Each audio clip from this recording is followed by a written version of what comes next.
Mesdames, Messieurs, bonjour. Je vous accueille aujourd'hui dans l'une des régions de montagne italiennes les plus belles, qui soit le Trentin.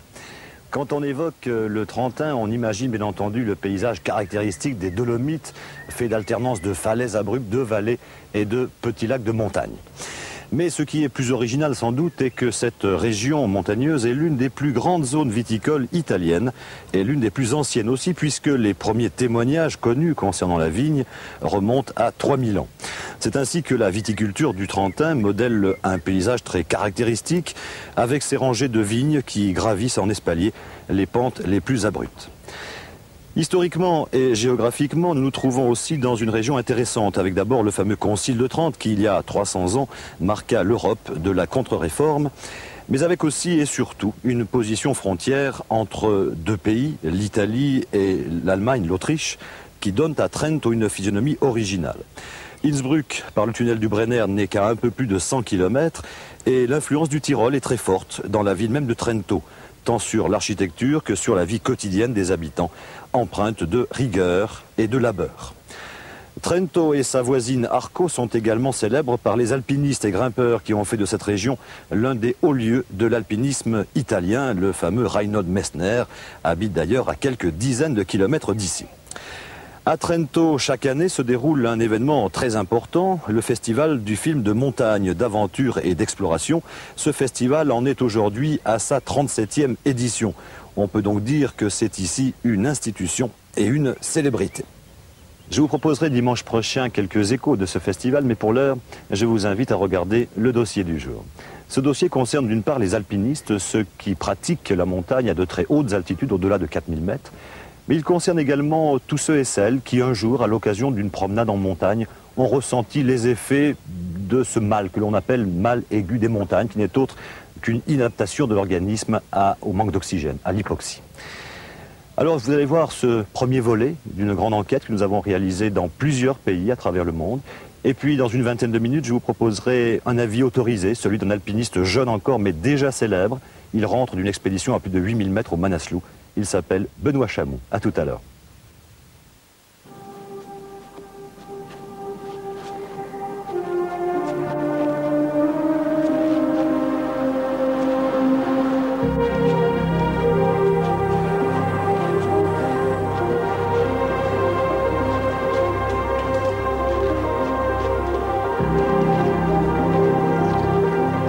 Dès la naissance de l'aventure alpine, l'homme s'est trouvé confronté à un problème nouveau pour lui. Des malaises, maux de tête, nausées, palpitations cardiaques apparaissaient en montant et disparaissaient en redescendant dans la vallée. Ils disparaissaient tout aussi mystérieusement lorsque le séjour se prolongeait en altitude. C'était le mal des montagnes, une appellation aussi vague que possible pour des troubles qui restaient sans explication. Dans les années 1860, le savant français Paul Bert a découvert que le manque d'oxygène, c'est-à-dire l'hypoxie, était la cause directe de ce mal des montagnes. Mais il a fallu de très longues études et des années d'observation pour avoir enfin quelques connaissances médicales sérieuses sur ce phénomène.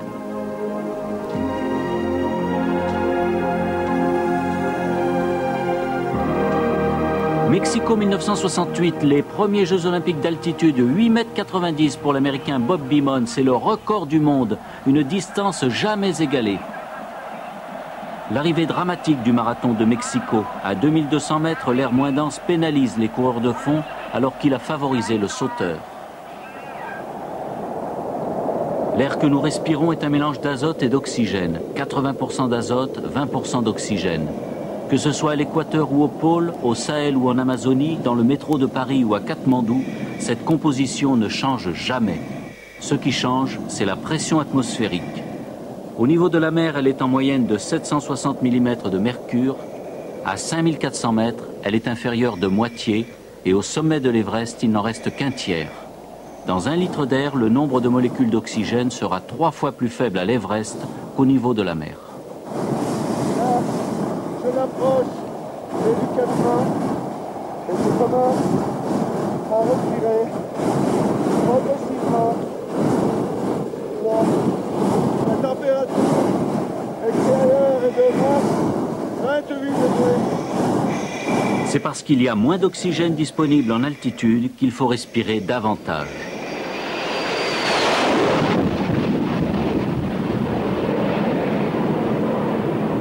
Les pilotes de chasse qui n'ont pas d'appareil pressurisé utilisent des masques à oxygène. Autrement, ils perdraient connaissance. Ils montent trop haut et aussi trop vite. On peut donner une définition physiologique de l'altitude. Elle se divise en 3 paliers. Jusqu'à 2000 mètres, c'est la moyenne altitude. La performance maximale est diminuée. De 2000 à 5500 mètres, c'est la haute altitude. Des effets sont sensibles à l'effort et au repos. Au-delà de 5500 mètres, c'est la très haute altitude. La vie permanente est impossible, mais l'homme peut y passer des séjours de courte durée. 3842 mètres, c'est le sommet de l'Aiguille du Midi, dans le massif du Mont Blanc.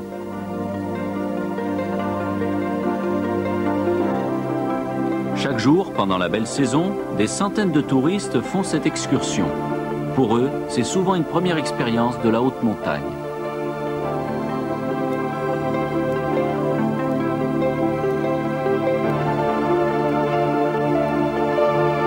Pour monter de Chamonix au sommet de l'Aiguille, soit 2800 mètres de dénivelé, il faut 20 minutes.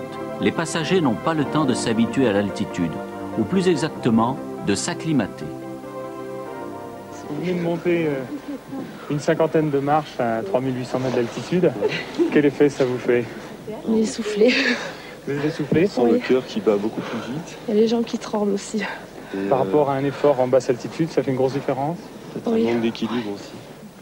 Un petit peu retourné et mal à la tête. Le mal de tête est apparu il y a combien de temps? Depuis que je suis arrivé des cabines. C'est-à-dire, j'avais ressenti une impression de vomir, mais enfin, c'était une minute, quoi. Et puis après, ça s'est passé. C'était tout. C'était comme le mal de mer, en quelque sorte. Est-ce qu'il arrive qu'il y ait des accidents cardiaques ou vasculaires ou pulmonaires? Il y en a eu quelques-uns, mais en 35 ans d'exploitation, il n'y en a pas eu tellement. Et quand vous parlez de petits malaises bénins, donc pas très graves, qu'est-ce qui se passe exactement? Les gens tombent dans les pommes, ils se relèvent. En général, ils se relèvent rapidement. L'organisme a senti le manque d'oxygène et il réagit en accélérant plus ou moins bien la respiration et le rythme cardiaque. Voici un cœur. Il fonctionne comme une pompe en refoulant le sang dans les artères, de plus en plus petites, de plus en plus loin, jusque dans les capillaires.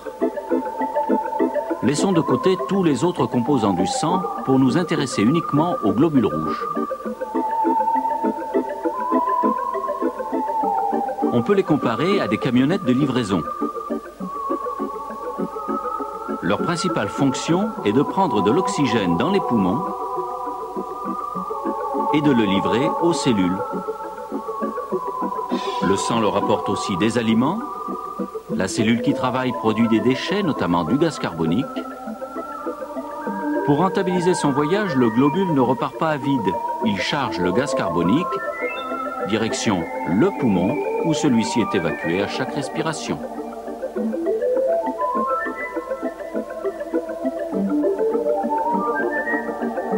En montagne, la machine s'emballe. Un individu qui fournit un effort respire plus vite. Il a le cœur qui s'accélère. L'altitude, même sans effort, provoque les mêmes phénomènes d'emballement.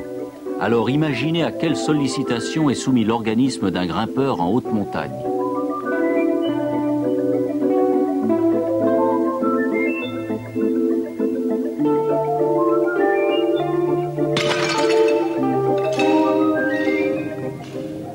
L'ascension du Mont Blanc commence en tramway.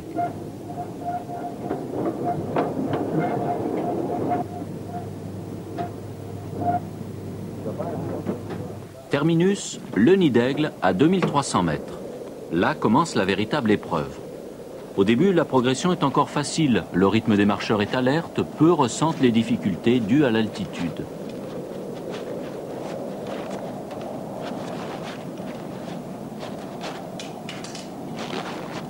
Mais après quelques heures de balade, les premiers signes de faiblesse apparaissent. L'air contient moins d'oxygène. Le globule rouge effectue sa livraison avec un chargement incomplet. La cellule n'a plus assez d'oxygène pour brûler tous ses aliments, donc la respiration va s'accélérer et le cœur battre plus vite. Mais la limite est rapidement atteinte. Naturellement, les marcheurs ralentissent leur rythme. Ils progressent plus lentement, ils font une pause de temps à autre pour souffler.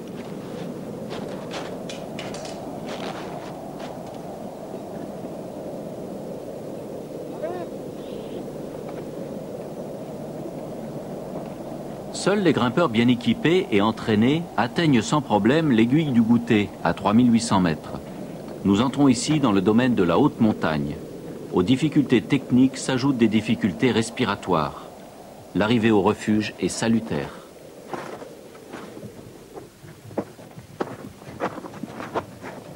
Non, ça va, hein. Vous aussi?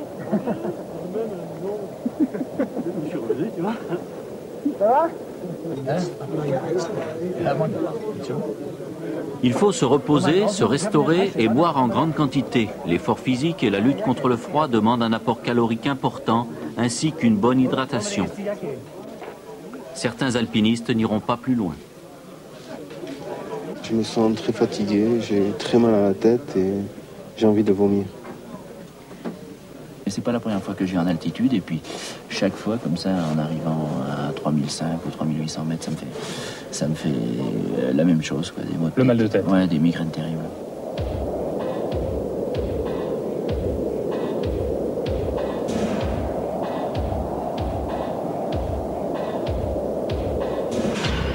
La nuit est généralement mauvaise. Pratiquement tout le monde se plaint d'insomnie. C'est un effet direct de l'hypoxie sur l'organisme.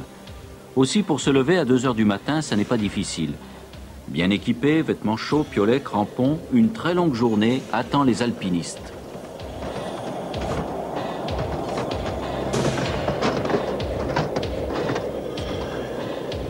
C'est à la lueur des lampes frontales que les cordées repartent à l'assaut du Mont Blanc.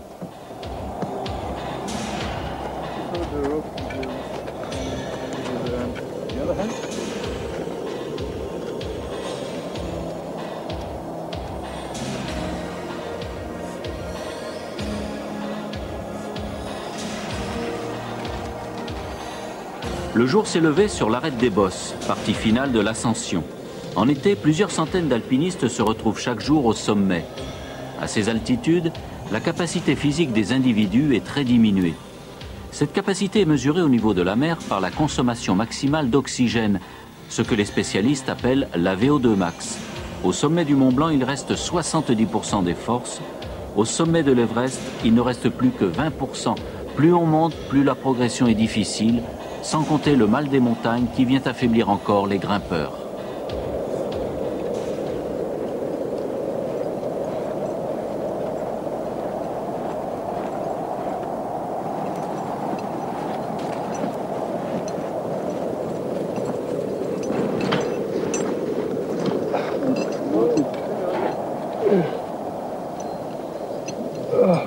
Pour les plus touchés, l'arrêt de l'ascension s'impose.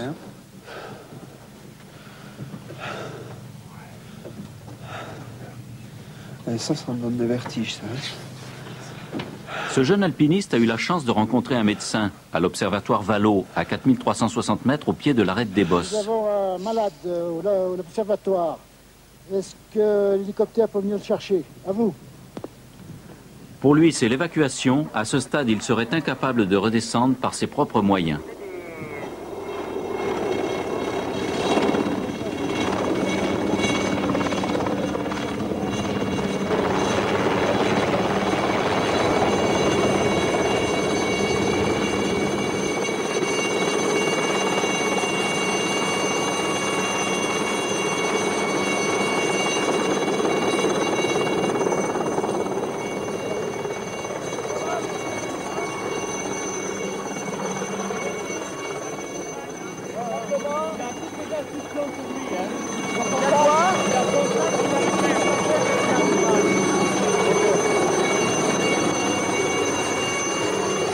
Presque chaque jour, l'hélicoptère de Chamonix récupère ainsi des alpinistes, même les plus confirmés. Le mal des montagnes n'a rien à voir avec la forme physique. Des guides professionnels en sont atteints quand ils accompagnent leurs clients au Mont Blanc. Le mal des montagnes est au programme dans la formation des guides à l'École nationale de ski et d'alpinisme de Chamonix. Le temps qu'on arrive, hein, fatigué, là, je suis essoufflé, j'ai un peu mal à la tête. Je pense toujours à ce problème des jeunes aspirants guides, là, des bons grimpeurs qui n'ont pas vraiment été en haute altitude et qui, moi je leur donne une formation à l'École nationale de ski et d'alpinisme avec des cours théoriques, mais vous, les professeurs, comment vous faites sur le terrain? Oui, tu sais, les jeunes aspirants guides ou les jeunes guides qui sortent de l'escalade, eh bien, c'est pour tout le monde la même chose. On les forme en haute montagne, on les emmène sur les arêtes de Rochefort, sur les arêtes des Grandes Jorasses qui sont là-bas, sur les arêtes du Mont Blanc. On y fait des bivouacs. Au printemps, on les emmène, tu vois, là-bas vers le Mont-Rose, vers l'Oberland. On reste plusieurs jours en altitude. Et comme ça, ils sont sensibilisés eux-mêmes par le mal des montagnes.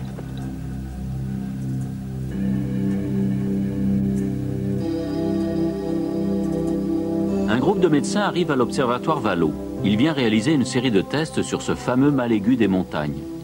Les médecins sont à la fois expérimentateurs et cobayes. Ils appartiennent à l'ARP, l'Association pour la recherche en physiologie de l'environnement. L'observatoire a été construit au siècle dernier par Joseph Vallot, un savant passionné de montagne. Il y a consacré ses propres ressources. Les matériaux ont été montés à dos d'homme par les guides de Chamonix. À cette époque, les laboratoires d'altitude étaient à la mode pour faire des observations météorologiques et biologiques. À la mort de Joseph Vallot, le laboratoire a été repris par le CNRS pour ses études sur la glace. Mais il reste ouvert aussi à d'autres activités scientifiques, comme les expérimentations de l'ARP sur la physiologie de l'altitude. Les gens se comportent de façon très différente devant le mal des montagnes. Les gens sont très sensibles et peuvent être malades très rapidement. Enfin, en moyenne, après 6 heures, on commence à ressentir les premiers signes. Et quelle est la durée de l'acclimatement pour les sujets? Alors, la phase d'acclimatation prend 2 à 3 jours. C'est-à-dire pendant 2 à 3 jours, les gens vont être malades avec un maximum le 2e jour. Les 2 premières nuits sont les plus pénibles. Et puis, disons, le 3e jour, en moyenne, on commence à avoir une disparition des signes et on se sent acclimaté à l'altitude. Je suis arrivée vers 9-10 heures. Et à partir de 3-4 heures de l'après-midi, je me suis sentie pas bien, puis vraiment de moins en moins bien. Et c'est dans la soirée que j'ai commencé à avoir des nausées, des vomissements violents. Et puis dans la nuit, ça s'est calmé, mais par contre des maux de tête indescriptibles, pas comme d'habitude, comme on peut avoir mal à la tête chez soi, vraiment intolérables. On a l'impression qu'on ne peut pas lutter contre, qu'on ne peut rien faire pour que ça passe. Lorsqu'un sujet redescend dans la plaine, est-ce qu'il garde le bénéfice de cette acclimatation? Oui, il le garde, mais pendant une période de temps qui dépend de l'altitude à laquelle il a été. C'est-à-dire que, si on prend l'exemple de Vallot, ici, à 4300 mètres, au bout d'une semaine, on arrive à s'acclimater correctement. On garde les bénéfices du séjour en altitude à peu près une semaine à 10 jours. Et si on reste beaucoup plus longtemps qu'une semaine? Ça ne change rien. C'est-à-dire que l'acclimatation, là, est déterminée par le nombre de globules rouges. Et entre une semaine et 3 mois, ce nombre de globules rouges ne va pas varier. Donc l'acclimatation ne sera pas équivalente. On est beaucoup plus malade la nuit et le matin au réveil qu'au cours de la journée. On s'aperçoit d'ailleurs que souvent les accidents graves, les œdèmes pulmonaires surviennent la nuit et non pas au cours de la journée. Pour les gens qui vont beaucoup plus haut, par exemple à 5000 mètres, l'acclimatation prend plus de temps, prend 2 à 3 semaines, et ils gardent le bénéfice de ce séjour encore plus longtemps. Grâce à ces expériences, le voile commence à être levé sur les mécanismes à l'origine du mal des montagnes. Disons, pour simplifier, que c'est un problème de mauvaise répartition de l'eau à l'intérieur du corps humain. Rappelons que nous sommes constitués d'eau à 70%. L'organisme en état d'hypoxie ressent le déficit en oxygène dans le sang. Il sécrète alors des substances agressives pour les vaisseaux sanguins et l'enveloppe des cellules. Leur perméabilité s'en trouve modifiée, ce qui provoque une accumulation d'eau à l'extérieur des cellules et des vaisseaux, notamment dans les poumons et la boîte crânienne. C'est l'œdème d'altitude, pulmonaire ou cérébral, la forme la plus sévère du mal des montagnes.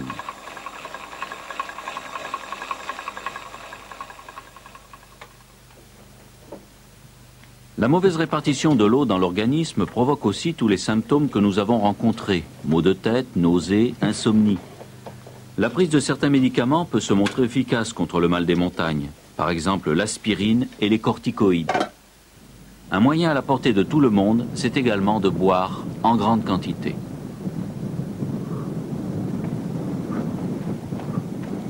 Les prélèvements sanguins conservés dans l'azote liquide sont expédiés le plus rapidement possible vers les laboratoires. Plusieurs mois d'études seront nécessaires pour l'exploitation des résultats.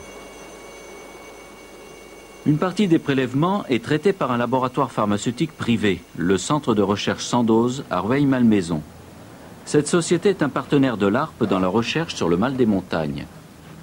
Les effets de l'hypoxie concernent une population restreinte, les alpinistes et les quelques millions de personnes qui vivent en permanence en haute altitude.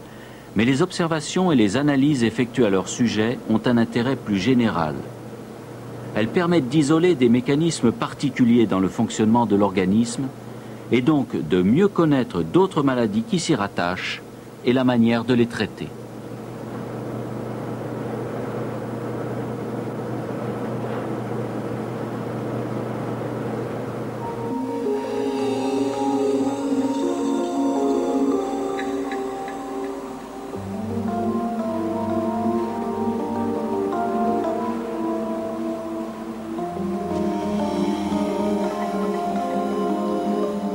La haute montagne est un environnement hostile pour l'homme, mais il est capable de s'y adapter. Tout se passe comme si devenu adulte, il conservait une certaine mémoire de l'époque où il n'était encore qu'un fœtus.